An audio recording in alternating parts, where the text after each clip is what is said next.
Louis C.K. is trending. That dude hasn't trended for a while. The last time he trended, it was not for good news. Let's see. Louis C.K., Kevin Hart, and Dave Chappelle were all nominated for Grammys. If this is cancel culture, may every woman comedian I know be canceled instead of simply underpaid and unrecognized. That's very true. Like, all these fucking dudes that are just crying out their dicks about cancel culture, and it's like, if you've been canceled, why am I fucking hearing from you every other goddamn day? I won't say that about Louis C.K. I actually haven't heard from that dude in a while. I think he's just kind of keeping it low key. He's still selling out shows and whatnot. That's fine. I don't need him to like. Some people when somebody quote unquote gets canceled, there are a contingent of people out there that just want that person to just live in an unending state of poverty. Like, you can cancel someone for like, one day he grabbed some waitress's ass. It's like, oh shit, he's canceled. And then like 30 years later, he's like living in a gutter, struggling to get food, and he's like, oh, nope, you can't eat that, you're canceled still. We haven't uncanceled you. You should have thought about that before you grabbed her ass. But that was 30 years ago, sir. I need food. Like, there's that kind of dimension where it's like, all right, back off. People can still live their lives. And I think Louis C.K. lost plenty of money when that movie of his that was scheduled to come out around that time was shit canned, and his TV show on FX was shit canned, and he didn't tour for a little while, and it took him some years, and he's back on the circuit, and if you don't like him, then don't go see him, don't watch his shit, and he can be canceled in your heart. And same goes to Kevin Hart. I forget why he was canceled. I don't think he was actually ever really canceled. Something about the Oscars. I don't know. And Dave Chappelle. I mean, Dave Chappelle is like a product. Dave Chappelle is the byproduct of an individual who time kind of evolved around, or evolved beyond rather. So, like, the shit Dave Chappelle's kind of joking about that's getting him into trouble right now, it's not incredibly dissimilar from the shit that he was joking about, like, 20, 30 years ago or whatever. It's really just, the climate around him obviously has changed a little bit. And there are some comedians that are better about adapting to that sort of thing than others, I think Bill Burr is an excellent example of a comedian who can retain his comedic edge, contain the essence of his vibe, but he adapted to society a lot better. Like, he had bits in the past where he would drop the F-bomb and all of that sort of stuff, and things that, he could have probably complained about. Oh, these millennials or these Gen Z or whatever, but he doesn't. He doesn't really, not to a huge degree at least. Sometimes he does, but I mean, he's never really. People have tried to cancel him, but it never sticks. One, because he's funny, and two, because he does involve his shit.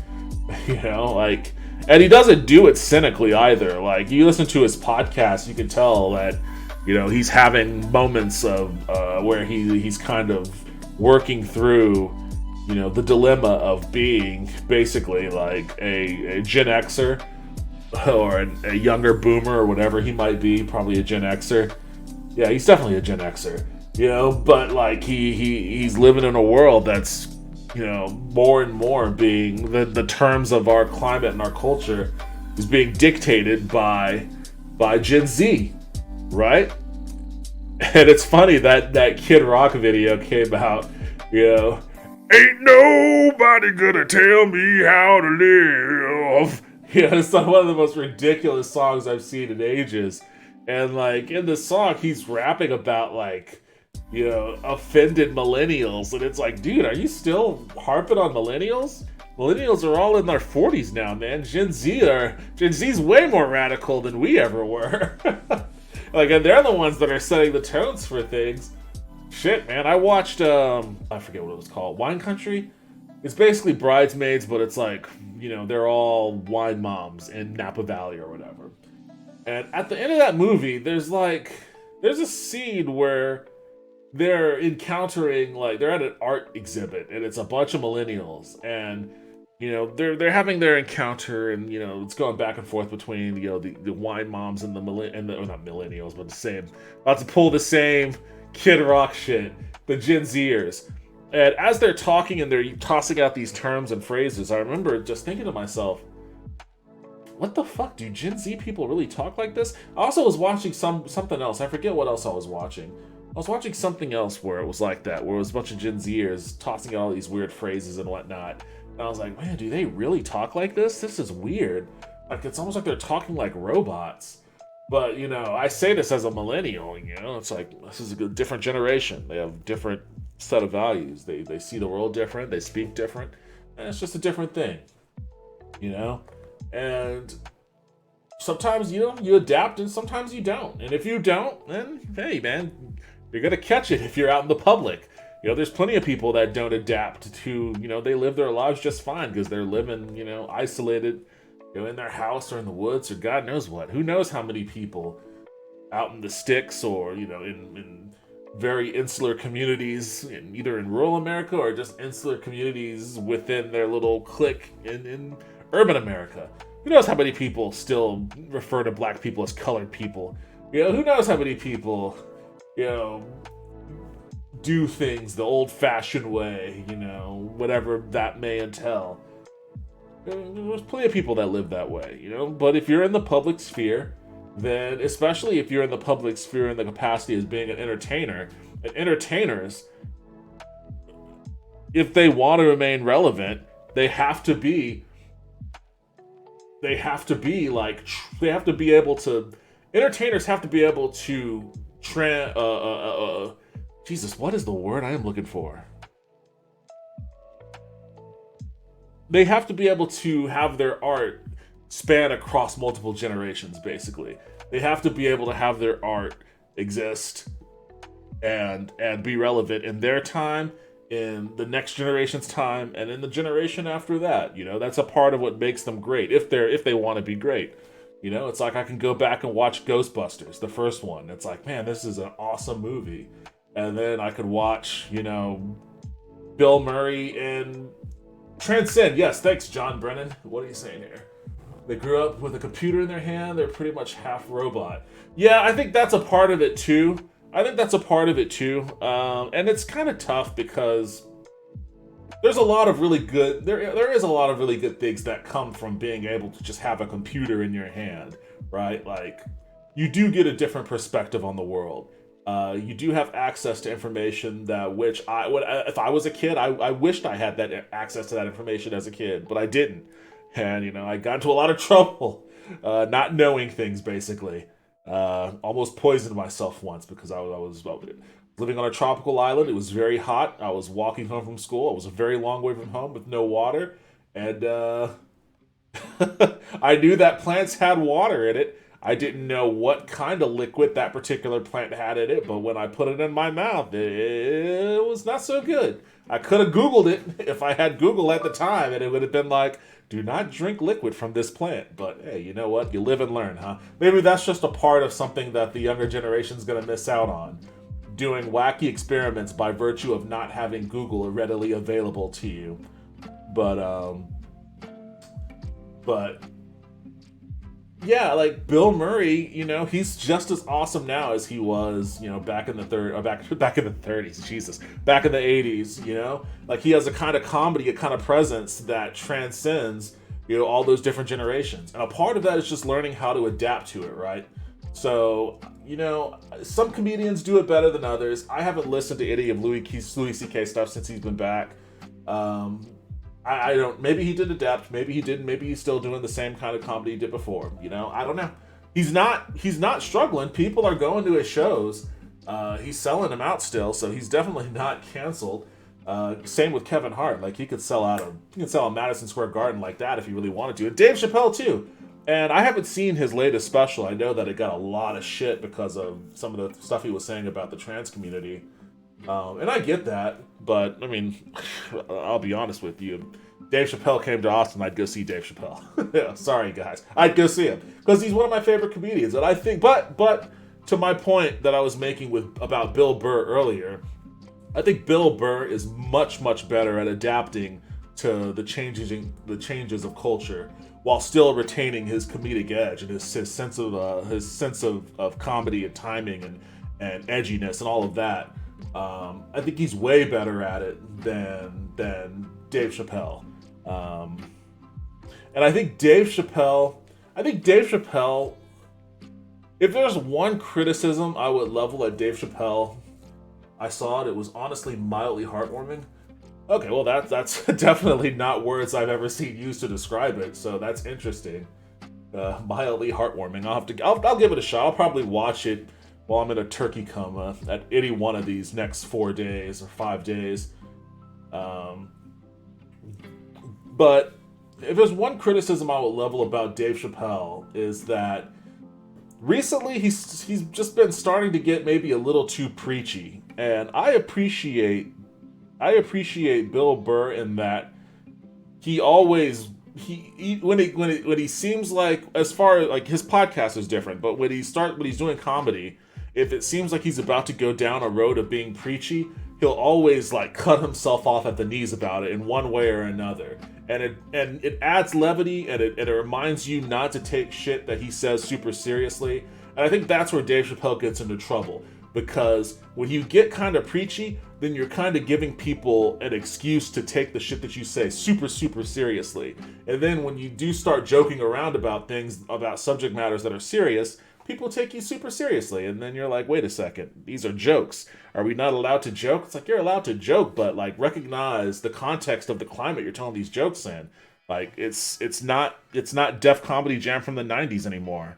Like you either adapt or you just get used to getting shit on by people, you know?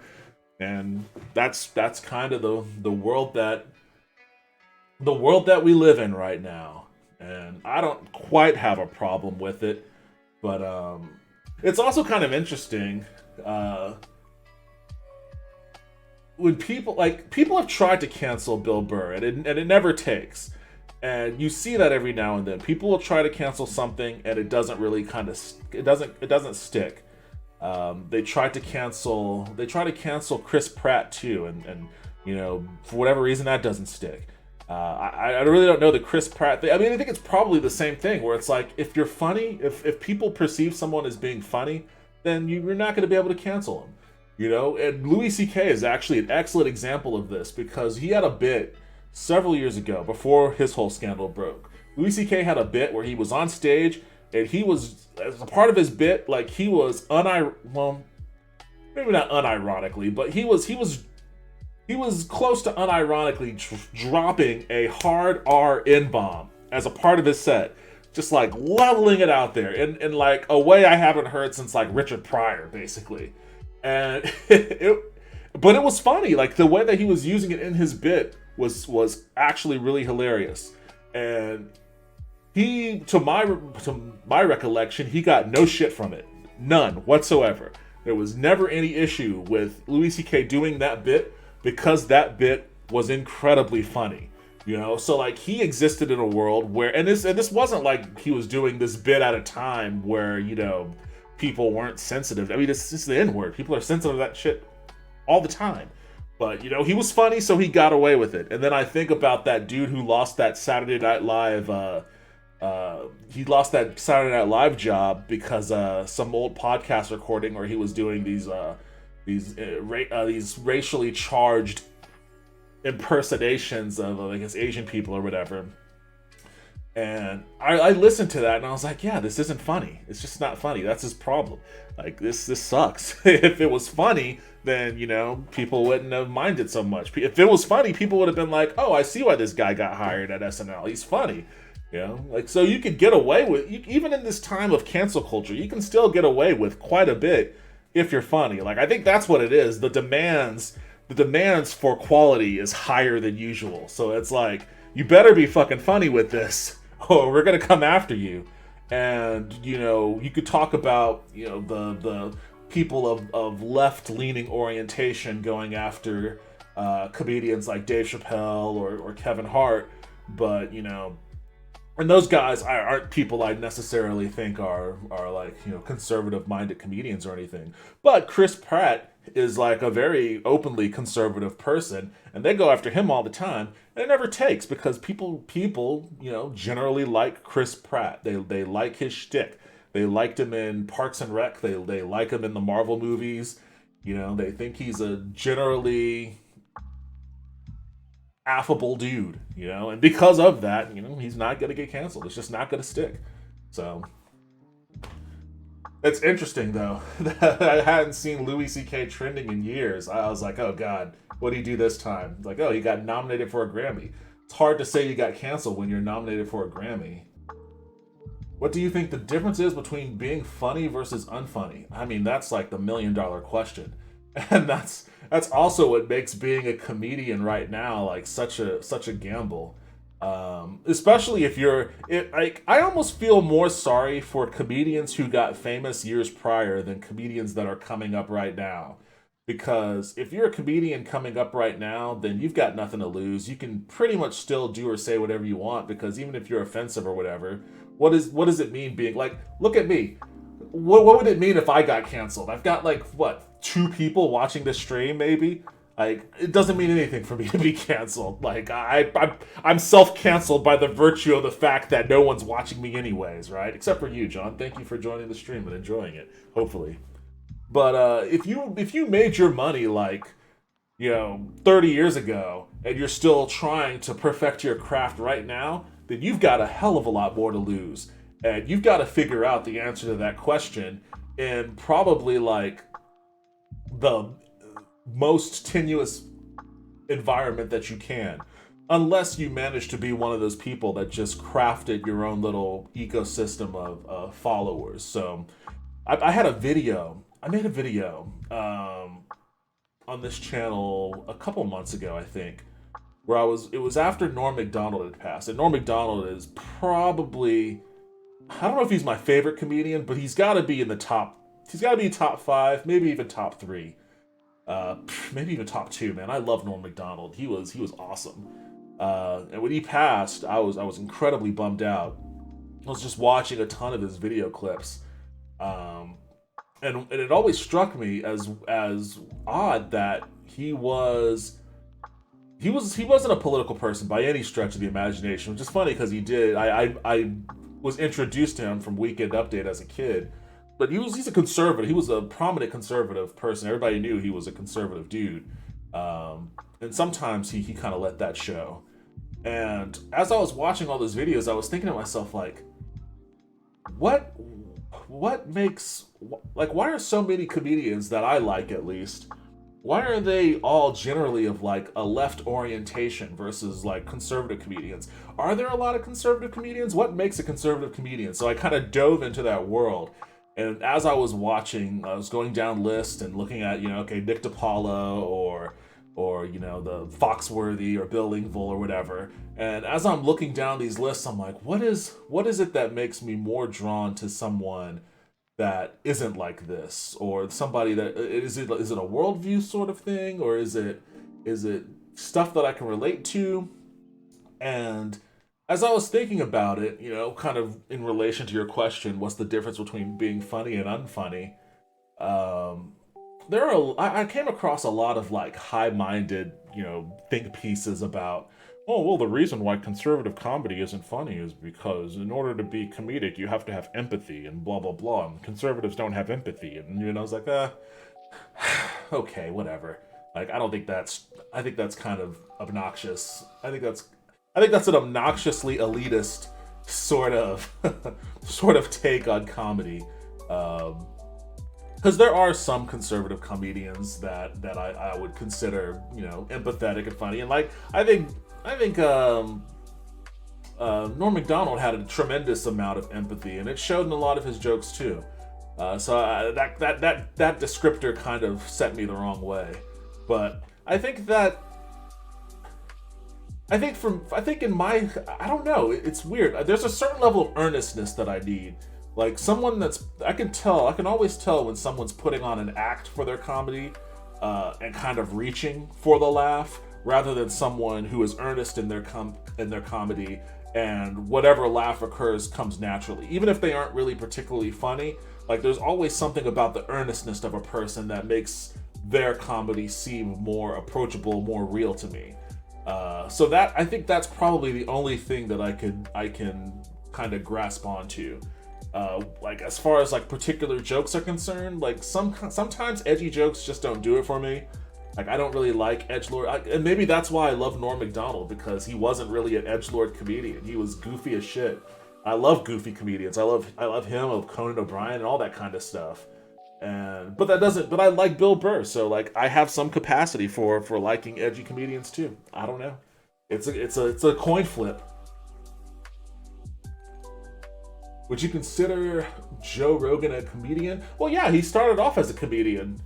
He started off as a stand-up, and then he was on the Chappelle Show for a while, and then he did the Man Show with Jimmy Kimmel, I think. No, he did it with Doug Stanhope. It was him and Doug Stanhope, and Doug Stanhope is a comedian too. And I remember listening to Joe Rogan's comedy way back in the day. I think before he even had his podcast, and I didn't dislike it. I didn't care for it too much. He kind of struck me as like,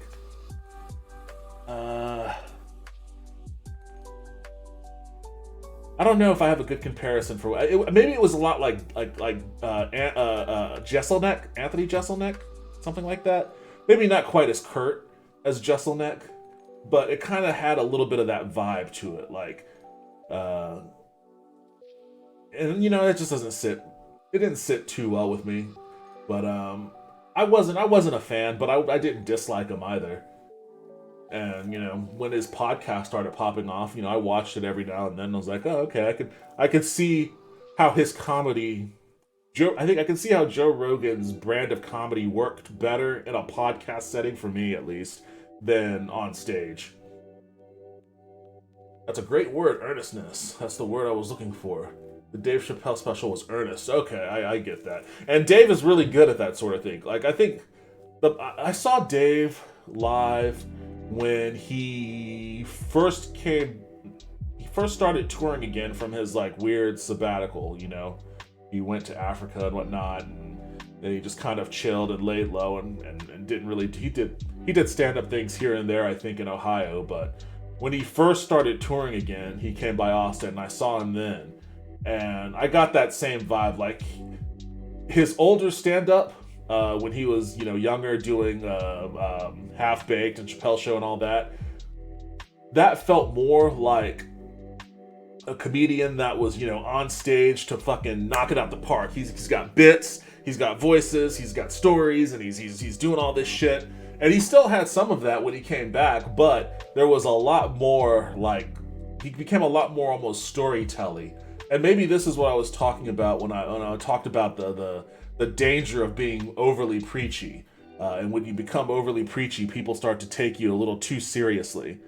I think that earnestness from his that kind of informed he was informed from his experiences with, you know, what happened with this show, and then stepping away from comedy or stepping away from live performance for a bit, and then coming back and, you know, just kind of feeling the need to express his experiences.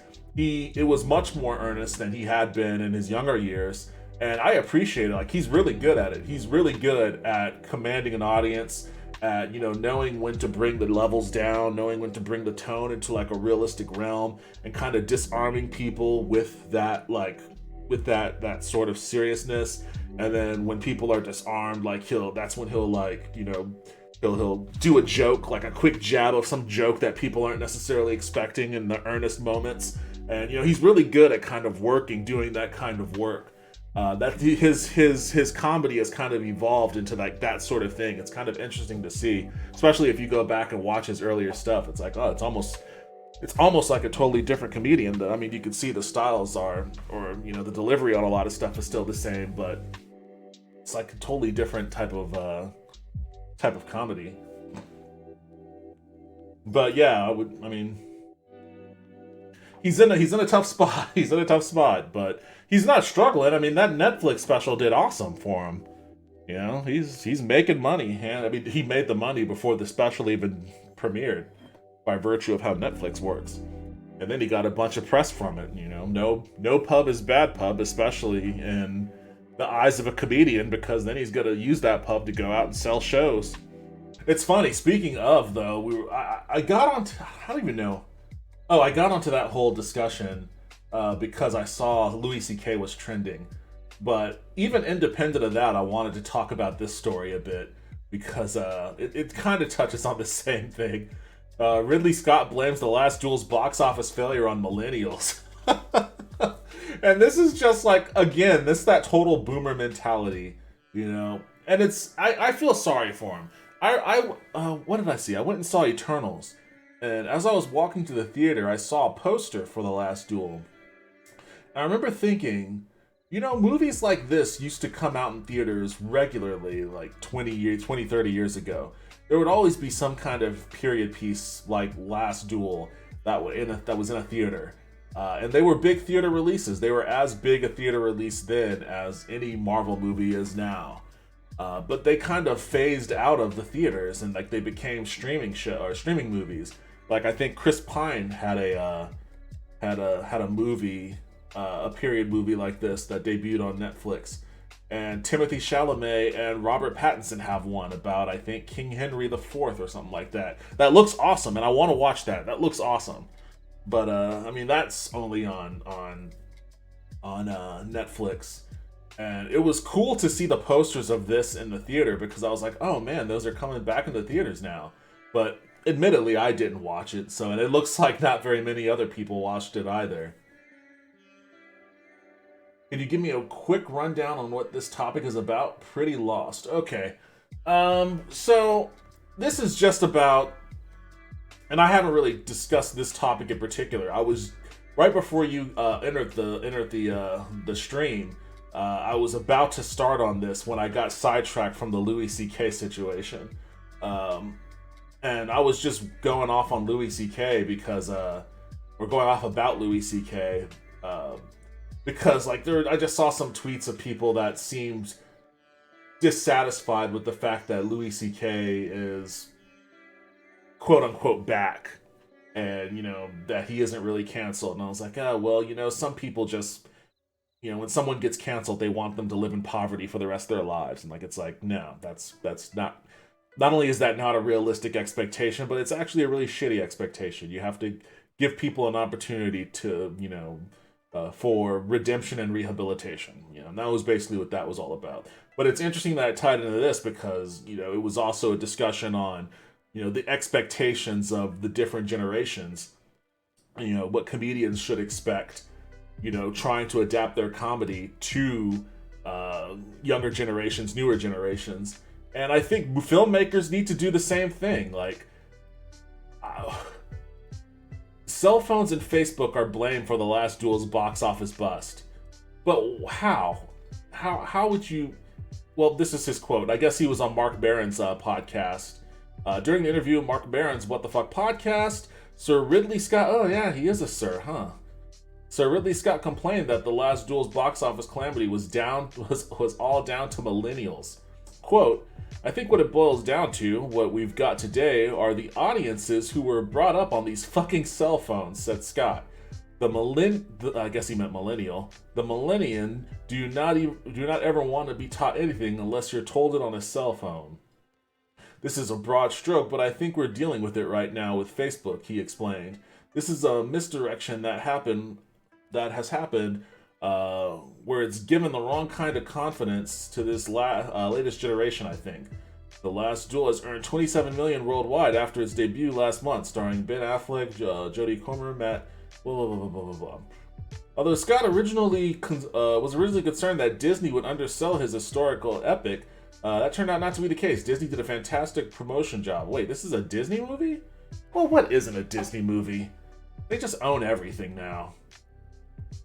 The bosses loved the movie. I was concerned it was not for them.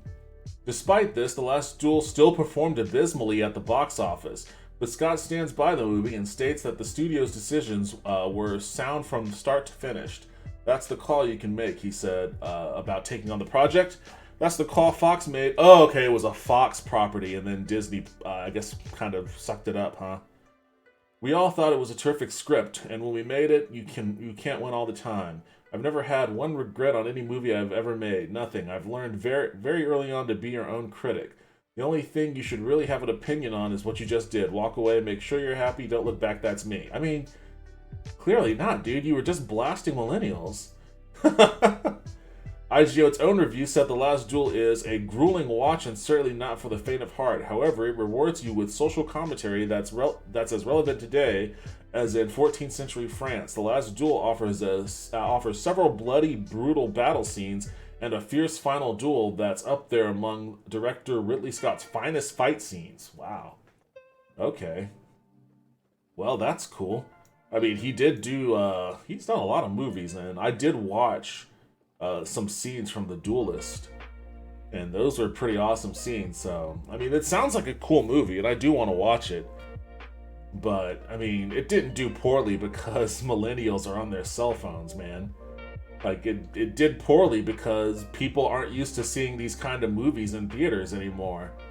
And especially at a time where there's still a huge contingent of the population that's very trepidatious about going out to a theater, because we are still technically in a pandemic. You know, it just makes people a little bit more cautious about what they're gonna, especially with also the increased cost of everything. You know, with inflation being what it is, people are a lot more trepidatious about what they're gonna go spend money on when they go out to a movie theater. And spend money on those tickets, spend money on those concessions. If they're gonna have to spend gas to get there, I mean, it's not all frivolous money anymore. So, I mean, you know, and unfortunately, these kind of movies, in better times, this probably would have been a much better movie, a much better performance from this movie. And you know, it's not unlike The Green Knight, actually. And I saw The Green Knight in a drive-in movie theater when that debuted. And I think The Green Knight did okay, didn't it? 15 million, box office 18 million. So, definitely not the worst in the world. As of September 17, 2021, The Green Knight has grossed $17.2 million in the United States and Canada and $1.1 million in other territories for a worldwide total of $18.3 million. In the United States and Canada, The Green Knight released alongside Jungle Cruise and Stillwater and was projected to gross around $4 million. Oh, okay. See, so it debuted alongside some pretty big blockbusters there. But it still did well. It slightly overperformed, according to this. It overperformed, debuting to $6.8 million, and finished second in the box office behind Jungle Cruise. You know, so I mean, I don't know, Ridley Scott. Maybe your movie wasn't marketed properly. A part of the, I mean, and by the way, these numbers, you know, I think, yeah, it earned $27 million, and it earned more money than Green Knight did, but Green Knight is a success and this is a failure, you know, but that's because this also has a $100 million budget and Green Knight's budget was substantially less, so, you know. This movie probably performed as well as The Green Knight as far as, like, you know, the sheer number of tickets. But because of this, you know, it's a quote-unquote abysmal failure. If they could have found a way to make this movie for, you know, a quarter of this budget somehow, then, you know, it would be a success story, you know. Unfortunately, that's not the way they went. Hey guys, thanks for watching this video. If you liked what I said, what Justin said, if you like the content we're providing, if you had any kind of laughs at all, even if you hate us, if you hate my guts, if you want to stab me, if you want to say all sorts of horrible things to me, cool. Like the video, subscribe, you'll get fed all sorts of shit you'll probably hate, and if you like us, you'll get fed all sorts of shit you probably like. So, please and thank you.